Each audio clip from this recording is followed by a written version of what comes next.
Hey guys, welcome back to my channel. This is Pranav in USA. So guys, lately I've been getting a lot of queries, lot of questions on how to get into NYU, and people have been also reaching out to me on LinkedIn asking me to share about my own personal journey. So I thought maybe it's time to finally make a vlog on this topic. And also there's one more reason because of which I'm interested in making this vlog. So there is this general perception that in order to get into NYU, you need to have an extraordinary profile because it's very competitive. NYU has low acceptance rate. So all of that, it's true, but it is also possible for people who are having average profiles just like me. So now you will ask me, what is average as per you, Pranav, right? So let me tell you guys, I started my CS undergrad journey with just 2.5 GPA. Yes, you heard it right. And I was still able to make it to NYU, but also keep in mind that was not my overall GPA. So guys, in this video, we are specifically gonna talk about all the universities that I applied to, what was the status for each of the universities, admits, rejections, or if I got waitlisted. And in the latter part, we are going to talk about all the questions regarding my profile, where we are going to talk about my, academic journey, my professional experience, and all the questions around it.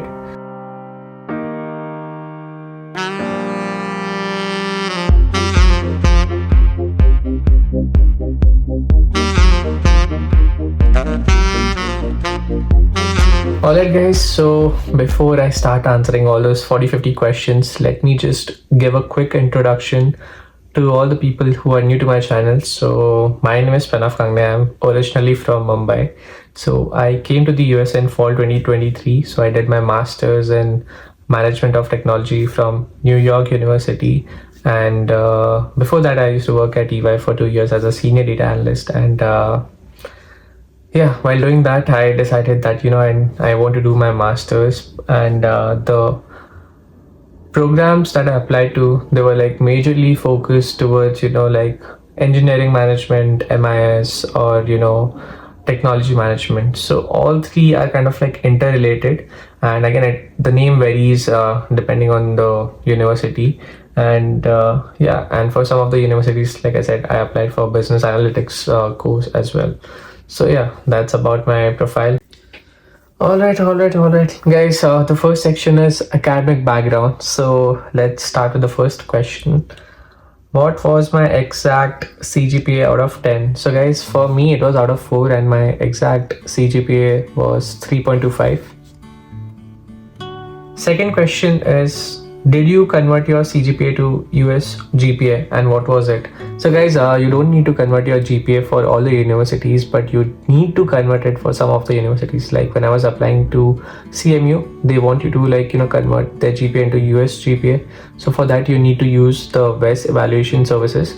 What they will do is they will convert your Indian GPA to US GPA. And in my case, my GPA went up by 0.5. So it went from 3.25 to 3.3. Third question is, was your college autonomous, state university, or private? So guys, in my case, my college, I actually went to NMMS Mukesh Patel, so it is a private institution. Was your undergrad college well-known or average? Well, it is definitely a well-known college in Mumbai. So if you're from Mumbai, you will definitely know about NMMS people. Did you have any backlogs? If yes, how many? So guys, luckily I didn't have any backlogs, but I did give retest in my first semester, and I was able to pass, so I didn't have any backlogs as such. Did your grades improve over time, or were they consistent? Oh my god, so shit. So my first semester, I think I had a grade of I think 2.5 out of 4, and that was like a rock bottom for my class, like one of the like the least scorers. And from there it all went uphill. So it was 2.5, 2.68. Then for the third semester it was I think something around 3.1, and for the last 4 semesters I kind of like started touching 3.5, 3.89, and in one of the semesters I also scored like 3.98 or something. And yeah, so the overall graph was like, like for the first few semesters it was kind of like a plateau where I was like, not hitting a very good score, but then like from there on it kind of like went uphill. So yeah.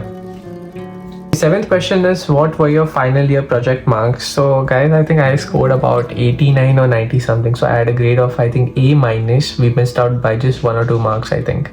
Yeah. Okay, the eighth question is, did you do any research papers or publications? Yes guys, so as a part of our course, we were supposed to like, at least write a review paper or like, publish something. So yeah, as a part of that, I think I did publish 2 or 3 papers, but again they were not published in IEEE again. But yeah, since we had to publish it, so we did publish it in one of, I don't remember the name of the publication, but yeah, again it had a good H score. I think that is the metric that they use to rank the publication. So yeah. Were you a topper in any subject? Oh yes, I did top in one of the subjects, and I think that was I did top into 2 subjects. One is soft computing, in which we had all the concepts regarding neural networks and everything. It was a very interesting topic, and I did score I think about 98 or 99 out of 100. And the other one was a DLD, which is design logic and something I don't remember. And in that one I scored 99 out of 100. So I did top into courses. So guys, the second category is work experience. So the first question is, how many years of work experience did I have when applying? So guys, I had about you can say 1.5 years of experience. Yeah. Was it a big company or a startup? So guys, I was working for EY. It's one of the big fours. So yeah, definitely a big company. Was your work directly related to your master's program? So again, so guys, the program that I applied to, which is technology management. So one thing I realized when I came over here was that, there are people who are, this course had people from diverse backgrounds. I know people who came from agricultural, who came from financial background, who came from literature background, who came from mechanical background, and I was there from CS. So again, like, yeah, there were like people from different backgrounds. And speaking of my work, so again, like I had a background in data analytics, so I think it kind of like, it did align with my master's program, because we did have you can say one of our concentrations as data analytics. Yeah. Did you switch domains before applying? So yeah guys, so that was the case with me when I was trying to apply to UWash, which is University of Washington, where I was trying to make a switch towards product management, because I was more kind of like interested in pursuing a strategy and ops role. But again, like they said that my current experience doesn't align with the program expectations, and because of which I was waitlisted, and I was kind of like given the option to pursue a analytics track at UWash, which I didn't do. Did you have gaps in your resume? No, I didn't have any gaps in my resume. Did you do any certifications before applying? Again, no certifications. Alright, the third one is, third category is projects and technical profile. So let's talk about it. So the first question from this section is, how many serious projects did you include in your application? So again guys, you don't really have to like include or talk about your projects. You don't present your projects in any way when you're applying for your masters. It's just that you talk about it in your SOPs. Were your projects original or academic assignments? So again guys, they were mostly, again, I don't think this question really kind of like helps in your master's application in any way, because again, Even if you do, even if they are like practical projects or like academic based, you're just gonna talk about them in your SOPs. Did you do internships during undergrad? Sadly, guys, I didn't do any internship during my 4 years of undergrad. Yeah, I should have done, but yeah, I didn't do. So, were your internships relevant to your masters? Again, since I didn't have any internship experience, so I can't answer this question. Okay, the next section is extracurricular and soft profile. So the first question for this section is, were you part of any clubs or societies? So guys, like there are like different clubs when you're a part of the college, but I wasn't part of any. Did you have any awards or recognitions? Again, no, I didn't. Did you mention extracurriculars heavily in SOP? I think I don't think so, because I had so much to talk about my work experience, so I don't think I really had to talk about all these stuff. Did extracurriculars actually matter for NYU? So again, I think guys, this part is essential if you're applying for your undergrad when you're coming when you're coming to US. But for masters, I think they mostly look at your the GRE. There are like other important criterias. So I don't think extracurriculars is one of the important criterias when you're applying for your masters. Alright, so the next section is about profile strategy questions. So the first question for this section is that what do you think was the strongest part of your profile?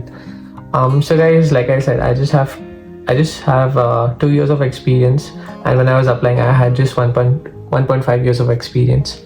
My GRE score wasn't that great. I had 309. My TOEFL score was I think 103 or 105. And yeah, I didn't do any extracurricular. I didn't have any internship experience. So I think for me, my strongest part of my profile was definitely my work experience. And since EY is such a big name, so I did use it for most of my SOP part, and I did speak about all the projects that I did with various clients. So I think that was like the strongest part of my profile. What was the weakest part? Well, I would say, I knew that I had work experience to compensate for my GRE marks, but I would say that I could have like done better if I had more time to prepare for GRE. But yeah, I think again, like the base or like the benchmark for this particular program at NYU, the typical score for this program was like around like 305 to 315 or 320. So again, I knew like I was kind of like safe. But yeah, I could have like done better in terms of like my GRE score. If someone has lower GPA than you, can they still get in? I think it is definitely possible, but I think in that case, like if you have a lower GPA, so you will probably have to like compensate that part in other aspects, and that would be GRE score, TOEFL, and it would be better if you have work experience, if you don't have the academic GPA backing you. If someone has no experience, is NYU still possible? Again, I do know people who came here directly with zero work experience. So yeah, it definitely is possible. And again, the criteria would be a little different. Like in my case, I had like a lower GRE score, but if you don't have work experience to back you up, then you'll probably have to like work on those areas as well. So yeah, it is definitely possible. Again, like it's not a no-no. The next question is, did you apply early, deadline, or regular? So guys, again, I did apply early. So the first batch, NYU is more like about they give you admits on rolling basis, and I was a part of the first batch where I got the admit in the January month, and again, like there were like I think three more rollouts, you can say. Like there were like three more batches in which like the admits were like rolled out. So I did apply to the earliest one. Yeah. Do you think timing affected your chance? Definitely, it does. It does play a big role when you like regarding when you're applying to universities, because it could happen that you have a good profile, you have like a better profile, you're doing better than most of the candidates. But if a candidate who has lesser experience than you, but he might have like applied before you, then there's a good chance that he'll get in and you won't if there are no more seats available for that program. So guys, definitely like do apply early, and also it kind of like increases your chances of getting scholarship. So I have seen that for most of the times that if you're part of the first batch, then the chance of getting scholarship is a lot higher. Did you tailor your resume specifically for NYU? So I don't think I specifically changed my resume for NYU. I think it was common for all of my applications. The only thing that I changed for all the colleges were my SOP. How long was your resume? 1 page or 2 pages? So I think I kind of like created with my resume was of over 2 pages. So guys, do let me know if you want to like see my resume at the time of when I applied to NYU and other colleges. I can like attach a link. So yeah, it was 2 pages. Did you show career clarity in your applications? Of course. So when you're writing SOP, so they are particularly looking at 3 to 4 things. Firstly is like, why are you inclined towards this program? How is it going to be beneficial to you? And third thing is, how is this program going to help you in your own career? Do you think NYU cared more about GPA or story? So guys, I don't have the answer to this question right now, but I can ask one of my friends who works in the admission department. But I think again, like both the aspects play equal role, and you can't just like say that one aspect outweighs the other. I think it's kind of like equal, I would say. Did you use a consultancy? Yes, I did use consultancy, and yeah, I think I should talk about it more in a different video about my experience and everything, and why I think like you really don't need consultancy at this point, and how you can manage everything on your own. Yeah, it's definitely possible, guys. Did you think you would get rejected? So for U Washington, again, like that particular program is very competitive, like the product management one. So I kind of like, knew somewhere that, I have a like 50-50 chance, but I still wanted to give a shot to it. And like I said, like since I didn't have any direct experience, so I got rejected. But I wasn't expecting that they will give me a chance, and that you can opt for a analytics track. So yeah, but I did expect that rejection. So I was just hoping that I will probably get lucky with that thing, but yeah, I didn't. Were you confident or doubtful when applying? So of course, guys, I was confident. Like I said, I had everything planned out. And if you feel like you don't have that confidence when you're applying, then I think you haven't done enough research. And I can also share about my strategy on how you can come up with the university names, like the ones where you should be applying, and how to find out like if you're the right fit for the program, and if you're not, then how can you improve your profile. So I can definitely talk about it, and how to find the right GRE score, TOEFL score for each of the programs, and how to find about like how you can benchmark yourself with other candidates and other profiles who have got admits in the previous batches. Did you apply to safer universities too? Of course, I did apply to safer universities. So I did apply to two of the universities which were safe. What was your backup plan if NYU rejected you? So guys, that is why you have safe universities, right? Because you can't just like rely on the ambitious or the moderate universities. You definitely need to have some universities which are part of your safe universities bucket, where you can definitely go back if nothing works out. If you had to rate your profile honestly out of 10, what would you give yourself? So I think I would give myself a strong 8 or 8.5. because I had a good work experience from a reputed firm, decent GRE score 309, it's fine, I think. Then TOEFL score was 105.